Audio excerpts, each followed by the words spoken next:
E aí, gente, tudo bem? Aqui é o Daniel Corrêa, estamos com mais um Daniel Entrevista aí, começando. E hoje eu estou aqui com o Jeozadak Pereira. O Jeozadak é jornalista e é de São Paulo, né? Sou de São Paulo, capital. É Um abraço a todos os seus participantes aí do seu canal, né? Muito obrigado. Aqueles que estão assistindo, que vão assistir. E agora a gente vai ter uma conversa bem legal aqui com ele. Bom, Jeozadak, me diz uma coisa. Onde tu morava no Brasil? Tu já falou que era em São Paulo. E há quanto tempo tu estás aqui? Eu morava em São Paulo, morei em São Paulo a vida inteira e há 17 anos aliás, 17 anos, dia 17 de dezembro de 2017. Eu cheguei 17 anos, 17 de dezembro. Em 2000, né? De 17 de dezembro de 2000. E desde então, cheguei nesse estado, em Massachusetts, sempre morando na região de Boston. Sim. E o que te fez sair do Brasil? O que te fez vir para cá?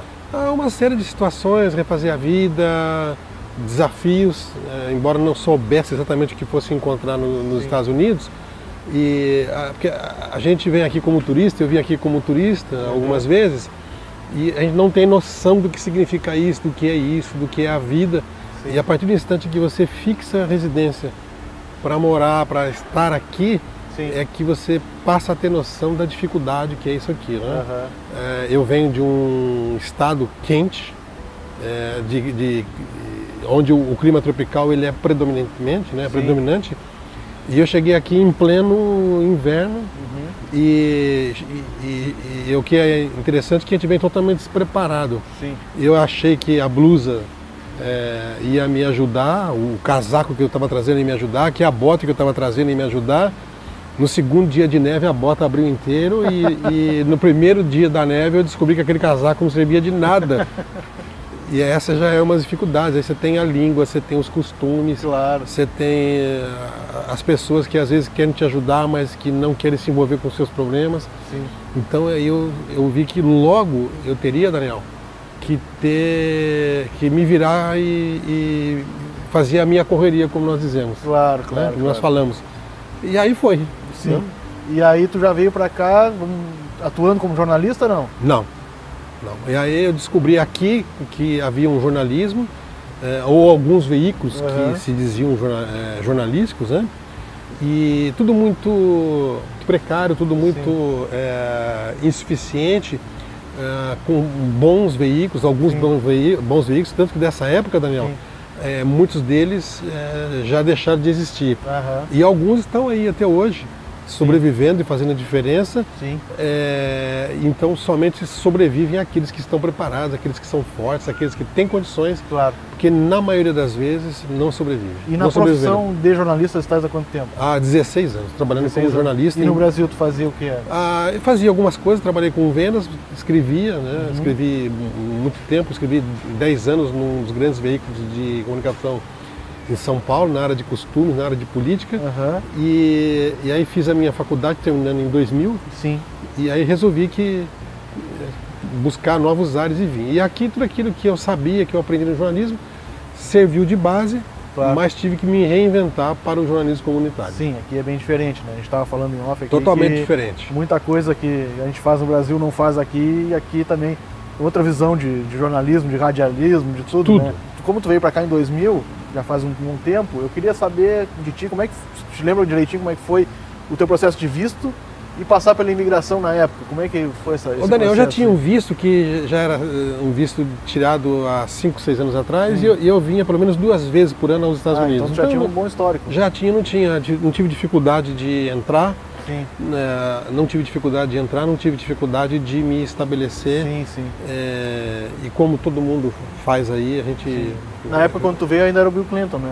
Era o Clinton, ele saía no dia... Ele saiu no dia 8 de janeiro. Isso, aí entrou o Bush. De 2001. Né? E o que é interessante é que eu me beneficiei com uma lei. Sim. Que eu entrei no dia 17 de dezembro de 2000 e no dia 21 de dezembro ele estabeleceu a Lei 245I, que era a lei do Labor, uma seção da Lei do Trabalho, que quem tivesse aqui fisicamente no dia 21 de dezembro daquele ano, e que tivesse alguns requisitos, tivesse um sponsor, que é um patrocinador, claro, para assinar para o trabalho, poderia se beneficiar e eu entrei na lei e me beneficiei por ela. Legal, olha a sorte que... 4 dias depois. 4 dias, hein? E eu conheço gente que entrou no dia 22. Pá, imagina o azar dessa pessoa. Teve gente que entrou aqui no carimbando o passaporte no dia... na madrugada do dia 22 e por poucos minutos, poucas horas... Perdeu a lei. Perdeu a lei. E falasse agora do processo, né, de imigração, que foi tranquilo, numa época bem diferente. Não foi muito tranquilo não, mas foi. Não, mas passou. Passou, pelo menos isso. E como é que era na época o teu inglês? Tu chegou a fazer algum curso? Ou Daniel, até hoje o meu inglês é precário, porque ele trabalha com a comunidade brasileira. A prática é só do comércio. A comunidade brasileira. E aqui, Daniel, nós temos... você pode viver no Brasil aqui. Você tem lojas brasileiras, restaurantes brasileiros, você tem cabeleireiro brasileiro, mecânico brasileiro, você tem agência de viagem brasileiro. Os bancos aqui, os grandes bancos, eles descobriram o nicho de mercado e os funcionários são brasileiros, assim como são chineses, como são haitianos, como são... indianos, e para atender esse público, que o banco e as entidades elas se adequam a isso, porque há uma grande economia, há um grande setor da economia que depende desses imigrantes. Claro. Então eles colocam, por exemplo, eu estive em São Francisco há um ano atrás, e a comunidade chinesa de São Francisco é enorme, muito grande, talvez seja a maior comunidade, e em algumas agências de alguns bancos predominantemente sino-americanos. Que falam as duas línguas, falam os dois idiomas e aí facilita tudo para todo mundo. E o banco pega o dinheiro de todo mundo, né? Tu vê só, o pessoal aí que às vezes precisa saber, eu vou me virar com inglês ruim, não sei o que. Não precisa. O pessoal consegue se virar aqui mesmo sem inglês. Eles estão sabendo dizer hi, bye, tá ótimo. E assim como é o chinês, como é o português, como é o indiano, como é o haitiano, sempre você vai achar num hospital, os hospitais aqui no estado, eles têm intérpretes em 40, 50 idiomas. Né? Olha, vê só, gente. Pode vir tranquilo. Qual é o seu idioma? Eles vão te arrumar um intérprete. Sem favor, gente. Sem favor. Então, o que é uma acomodação, né? Claro. Um comodismo, aliás. Claro. Qual era a tua visão desse país, dos Estados Unidos, antes de tu vir para cá, e o que mudou depois que tu pisou aqui? Pô, eu sempre tive a ideia de que os Estados Unidos é extremamente organizado, e aqui é extremamente organizado. O trânsito funciona bem, é um pouco estressante se dirigir, mas o trânsito funciona bem, as entidades, as instituições funcionam adequadamente. A polícia aqui, por exemplo, cada cidade tem uma polícia. Né? Por exemplo, nós estamos em Cambridge, aqui tem uma polícia, se você for a Somerville, que é ao lado, você tem outra polícia, se você for a Malden, que é aqui perto, você tem outra polícia. E as polícias são regidas pelas cidades. Né? Pelas cidades. E aí você tem um chefe de polícia que é comandado pelo prefeito. Entende? Então você tem polícias. Então você atravessa de uma cidade para outra, você tem polícias diferentes. Claro. E aqui, por exemplo, nós estamos ao lado da Harvard, do MIT, cada uma dessas entidades tem a sua polícia local. Né? A polícia de Boston, que é muito grande, e aí você tem a State Police, que é a polícia estadual, que não tem ingerência nenhuma nesses departamentos de polícia, mas que supervisiona tudo, basicamente o trânsito. Claro. E aí você tem as agências, que é o FBI, que é o Federal Bureau de Investigation, você tem a CIA, que é Central de Inteligência dos Estados Unidos, aí você tem outras entidades que cuidam de tabaco, de fogo, de bebida, e aí você tem uma série de agências federais e estaduais que cuidam. Você tem a Polícia Ambiental, que é severíssima. Por exemplo, porque nós estamos perto da água, aqui é regido pela Polícia Ambiental. Né? Se você vier aqui derrubar qualquer coisa dessa água... Jogar um papel aqui na água... um químico aqui, o que vem aqui é a Polícia Ambiental e que vai, que é rios, lagos, mares. Claro. E eles estão sempre de olho. Sempre de olho. Aqui sempre você tem alguém... O negócio tem que estar cuidando. Então a noção que tem aqui, Daniel, aqui nós estamos no Big Brother. Tem câmera em todo quanto é lugar aí. Você nunca está... Você tem câmera na entrada, câmera na saída, câmera em todos os lugares. E uma coisa interessante aqui, dependendo do lugar, se você errou, pediu desculpa, já resolve a história. Né? Desculpa, sorry. O sorry já adianta já resolve a coisa. Chovendo. Tem problema. Não deixar cair essa chuva aí, se desligar as câmeras a gente resolve depois. Tá bom. Como é que foi assim, quando tu chegou aqui com o povo americano, como é que ele te abraçou bem, te aceitou legal, como é que foi? Normalmente, Daniel, o americano ele não liga muito pra gente não.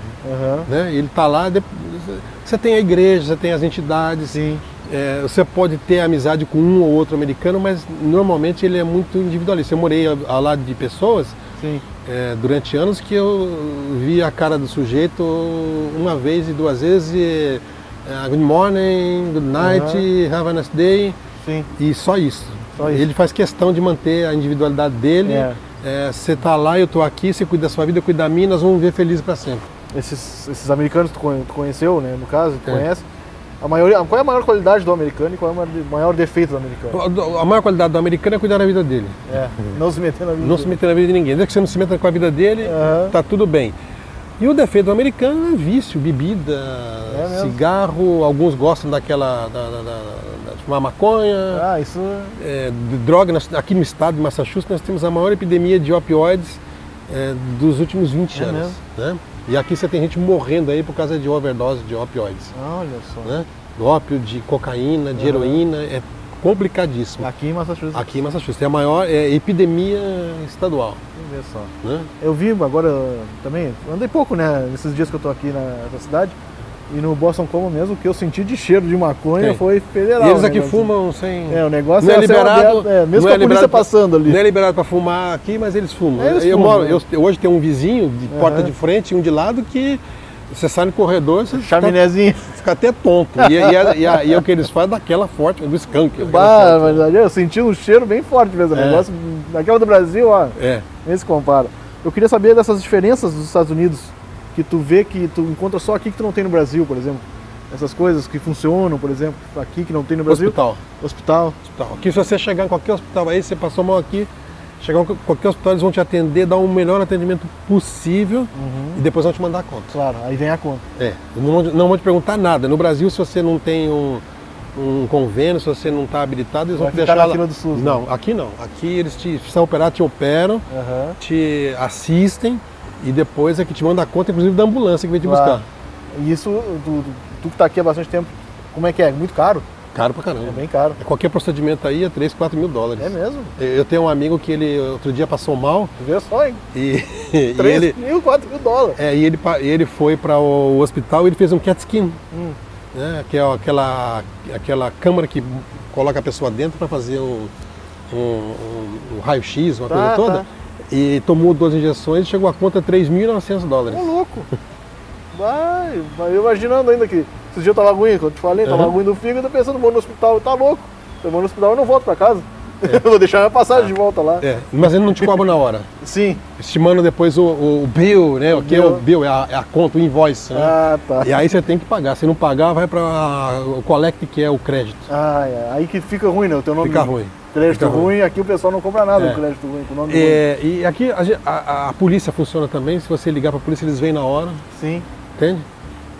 Vem na hora e quando chega um montão de polícia, um monte de coisa. No Brasil, que a gente espera horas e horas a viatura. E transporte público em alguns lugares funciona. Aqui em Boston tem uma rede de transporte público muito boa. Tanto em ônibus, quanto em metrô, quanto nos trens urbanos. Funciona muito bem. Funciona e funciona bem. Isso é uma coisa que eu sempre falo lá. O horário tá lá, vai chegar daqui a 3 minutos o metrô, ele chega 3 minutos. O ônibus vai chegar em 5 minutos, aí vai chegar em 5 minutos. Não adianta, lá no Brasil tu sabe que tu vai chegar meia hora depois, 40 minutos depois, vai dar assim, lotadinho. Sabe como é que é aí no Brasil, né? A comunidade brasileira, tu conhece muita gente aqui? Razoavelmente. Conhece de conhecer razoavelmente. Mesmo. Eu sempre falo, Daniel, que nós vivemos aqui, Boston são Massachusetts são 6 milhões de habitantes. Sim. 5% dessa população é de brasileiros, 300 mil. Bastante gente. Né? E então a gente conhece razoavelmente as pessoas, quem chega, quem está, talvez não por nome todo mundo, mas você tem noção de quem são as pessoas. Né? E aqui você tem brasileiros em todos os lugares.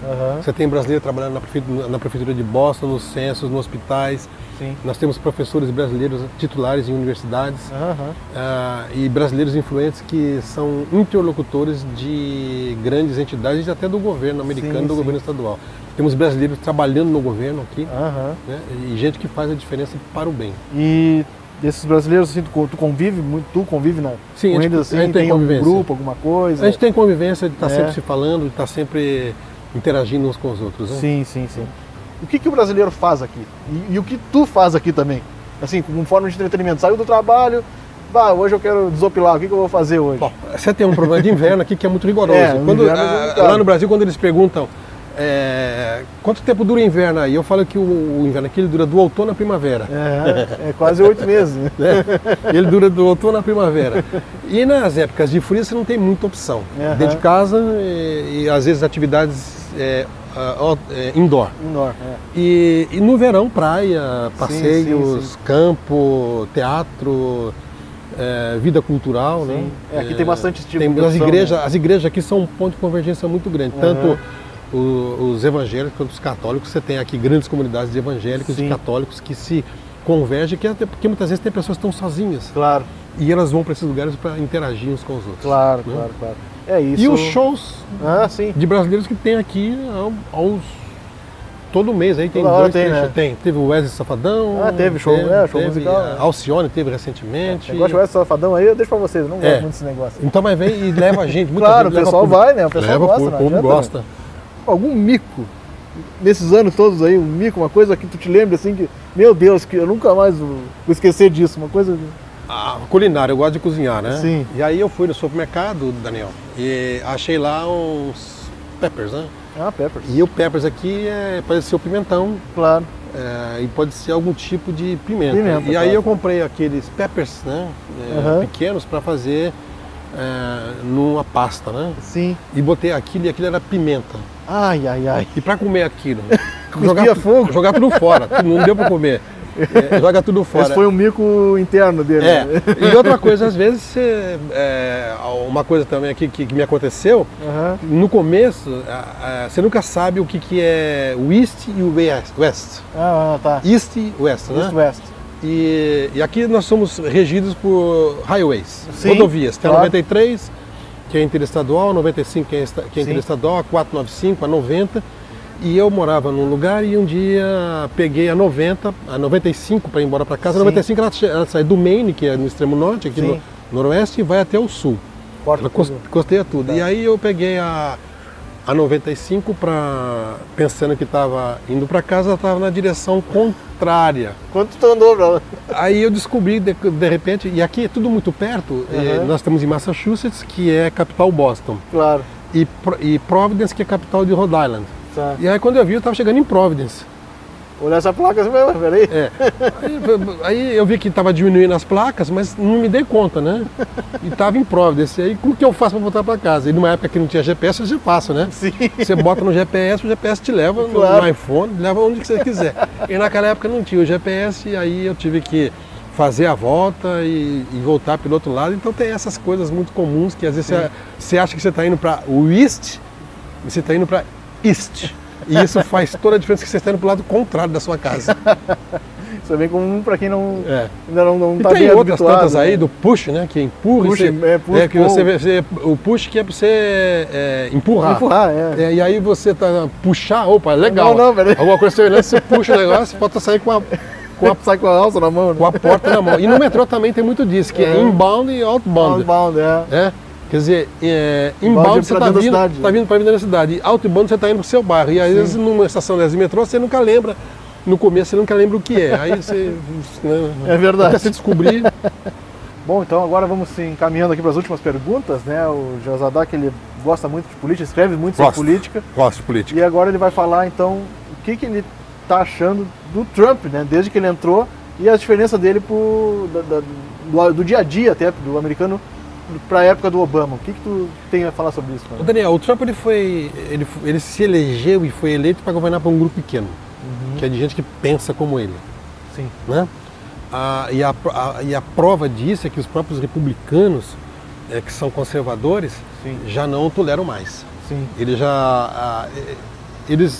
O Trump tinha um projeto quando ele se candidatou, que era constar no currículo dele que era um former candidate. Um candidato que foi, mas não deu nada. Tentou, mas não deu. E ele atropelou todo o establishment político republicano, derrotou gente importante, porque quando começou a campanha, a ideia era o seguinte: vai ser o Jeb Bush contra Hillary Clinton. Claro. Né, porque são as duas forças políticas de famílias tradicionais, e eles vão polarizar. E na medida que a campanha foi avançando e o Trump com aquele discurso de ódio contra mexicanos, a quem ele taxou de estupradores, de assassinos, de bad hombres, ele conquistou um público importante e foi subindo nas pesquisas. E aí tem a questão da interferência russa, que a gente não sabe até que ponto foi tudo isso. E o sistema eleitoral americano, que é um dos mais antigos do mundo, e aqui o americano ele é tradicionalista em algumas coisas, a gente não consegue entender esse sistema americano de política e de eletivo até que você estude bastante, que às vezes é confuso até para eles. Sim. E ele fez uma campanha voltada para a ofensa, para a crítica aquilo que se havia de política. Uma campanha xenófoba, né? Xenófoba e dizendo o seguinte, que ele ia drenar o pântano de Washington. Nossa. E aí quando você percebeu, ele já tinha ganhado a eleição, foi perplexidade, ele estava atrás da Hillary, e quando abriram as urnas, embora a Hillary tenha ganhado no voto popular, perdeu no colégio eleitoral. E aí tem uma coisa que eu nunca esqueço, o Jornal da Tarde, para a qual eu escrevi no Brasil há muitos anos, quando o Jânio Quadros ganhou a prefeitura em São Paulo, o Jornal da Tarde colocou, é isso aí. É isso aí. E aí os americanos tiveram que conviver com isso aí. Né? Ele é imprevisível, totalmente imprevisível, totalmente instável, né? Os perfis psicológicos dele. E ele é um mestre na arte da dissimulação, de desviar a atenção. É mesmo. Né? Por exemplo, ele implicou com os jogadores de futebol americano que estão protestando contra ele. E ele bate boca com isso aí, fala. E muita coisa acontecendo, muita coisa mudando. Ele acabou aí com o projeto DACA, que beneficiava pessoas que foram trazidas para cá. E eu tenho dito, Daniel, que você quer ver se um governo é justo ou injusto, é a forma com que ele trata a parte mais frágil da sociedade. Se ele é injusto com a parte mais frágil, o imigrante indocumentado, ele é a parte mais frágil dessa sociedade, e ele criminaliza o imigrante, e ele joga todo mundo contra o imigrante, aí você vê o grau de injustiça que ele tem por causa dessa história. E tu, no dia a dia, tu vê que eu vejo nos sites e tal, que ele está tendo uma rejeição, claro, bem grande agora. Ele é o presidente mais impopular da história.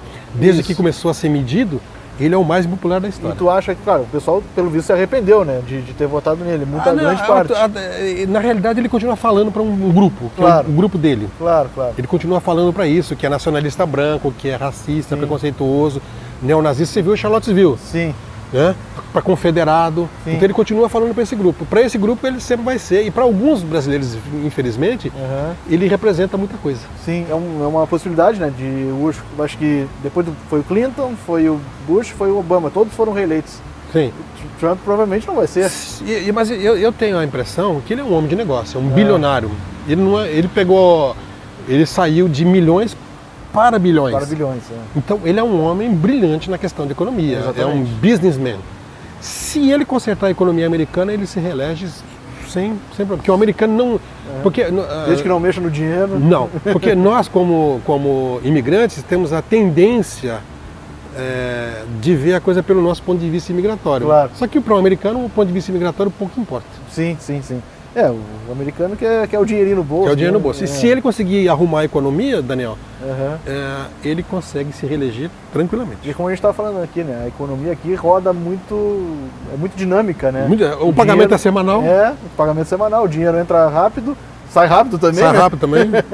Mas aqui também tem muita coisa barata, muita coisa acessível. Muita coisa descartável. Muita coisa descartável, é verdade. Por exemplo, uma vez quebrou uma cafeteira, e aí eu busquei saber onde consertar a cafeteira. Falei, joga no lixo e compra outra. Claro. Porque a cafeteira custa... Você tem cafeteira de $10. $10, E essa minha era a cafeteira que eu tinha comprado ela por $18, ela durou 9 anos. 9 anos. 9 anos. Tu queria consertar. Queria consertar, porque eu gostava, estimação. Claro, já tinha aquela coisa. Vai lá, joga lá fora e compra outra. Isso aí a gente vê muito, né? Mas eu não vi muito no centro de Boston, mas eu lembro que em Cambridge era assim. Tinha os dias da coleta do lixo, você vê. Lixo limpo, vamos dizer assim, né? E aí tinha televisão, aí tinha colchão, tinha cama, tudo. Sofá, coisas boas. Se tu vem pra cá e precisa mobiliar tua casa, tu consegue. Agora mesmo, em setembro, que teve a mudança, chegou os estudantes, tem gente tem entidades que saem buscando essas coisas para alguns se reciclar e doar para outras pessoas que precisam. Sim. Porque quem chega para morar no apartamento do estudante, tudo aquilo que tem ele botar fora e compra novo. Sim. Não, isso eu acho muito E aí quando ele vai embora, o outro que ficar vai botar tudo fora e comprar novo. Sim. E isso gira a economia. Por isso que essa é a economia mais forte do planeta. Claro, é muito fácil, eu acho, de ter as coisas aqui, claro, desde que tu trabalhe e ganhe teu dinheiro. Trabalho. Exatamente, aqui o cara tem que trabalhar pra caramba. Trabalha mesmo, eu trabalho. O Geosadak tá aqui pra provar que o negócio é sério. Penúltima pergunta. Vamos lá. Estás com 60 anos completados ontem, né? 60 anos. 13 de outubro. 13 de outubro ele completou 60 anos. Nós estamos aqui no dia 14, sábado. Nem falei, estamos na frente da Cambridge Side Galeria, um lugar que é muito bonito quando tá sol. Até quando tá meio nubladinho, tá bonito. Tá bonito, tá bonito. O sol é lindo isso aqui. E estamos aqui conversando, batendo nosso papo. Eu quero saber dele, futuro teu, é aqui no país, nos Estados Unidos, não pensa em voltar mais pro Brasil? Não. Até porque na cidade, Daniel, eu não passaria na frente de uma redação. Não porque me falta capacidade, me falta talento, mas por causa da idade. E o Brasil tem um preconceito contra a idade. Aqui você vê pessoas de 80 anos trabalhando. Sim. Você vai aqui, por exemplo, no Mass General Hospital, você tem lá pessoas voluntárias trabalhando com 80, 90 anos. Sim. Eu tive um problema com um familiar uns tempo atrás, no hospital, e a pessoa que está me atendendo lá, 85 anos, uma senhora rica. E por que você trabalha? Trabalho para ocupar minha mente, meu tempo, e porque tem um lugar aqui. E prestativa, educadíssima. Isso que é legal. Entende? E aí você tem pessoas trabalhando. Sim, a pessoa lá no Brasil com 30, 40 anos já não consegue. Já não sai mais do mercado de trabalho. Então esta é uma questão que aqui nesse país, o idoso ele trabalha enquanto ele tiver força, e para trabalhar e para dirigir, eles são obrigados a deixar ele trabalhar e dirigir. É verdade. Assim, aí a questão, eu digo para minha família, se eu morrer, me enterra aqui, não é para o Brasil não. Não leva nem o corpo leva o Brasil, deixa aqui. Deixa aqui, porque quer ficar aqui. Aqui. E tu tem gente da tua família querendo vir para cá? Hoje não mais, né? Mas no passado já tive bastante. Já tenho. E tu volta muito pro Brasil? Não muito, até porque dificuldades, essas coisas todas, né? Claro. Eu trabalho com notícia, trabalho com coisa toda. Tem que estar sempre... Mas hoje com rede social, com WhatsApp, facilita, com Facebook, com FaceTime, com tanta coisa, você vê na hora, você acompanha o dia a dia, né? É verdade, tu tá ali, né? Tu consegue estar junto com a pessoa. Acompanha o dia a dia de todo mundo, né? É verdade. E então, né, vamos finalizar aqui, eu quero que tu deixe naquela câmera ali um recado para essa comunidade brasileira que sonha um dia vir para cá. Qual é a tua mensagem para essa gente? Eu sempre digo o seguinte, se eu aconselhasse que as pessoas não viessem, estaria sendo egoísta.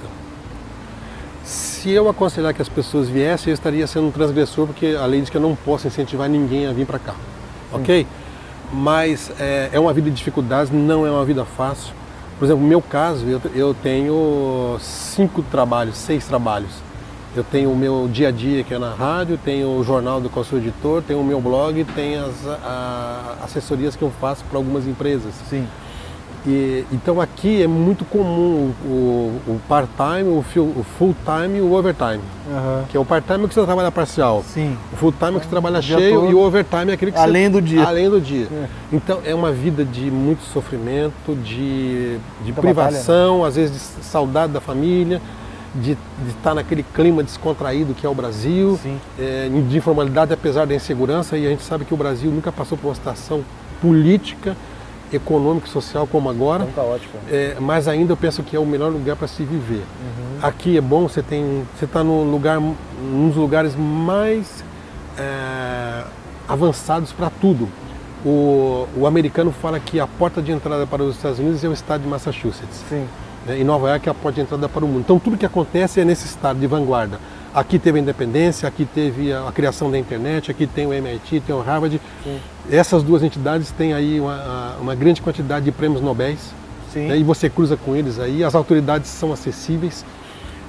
Mas o que eu diria é o seguinte, estuda bem antes de vir, veja se é isso que você quer. A situação política do país é uma situação de confronto, da criminalização do imigrante documentado. Sim. Então as dificuldades são imensas. A dificuldade de imigração hoje ela é complicada, a gente não sabe o que vai acontecer. Sim.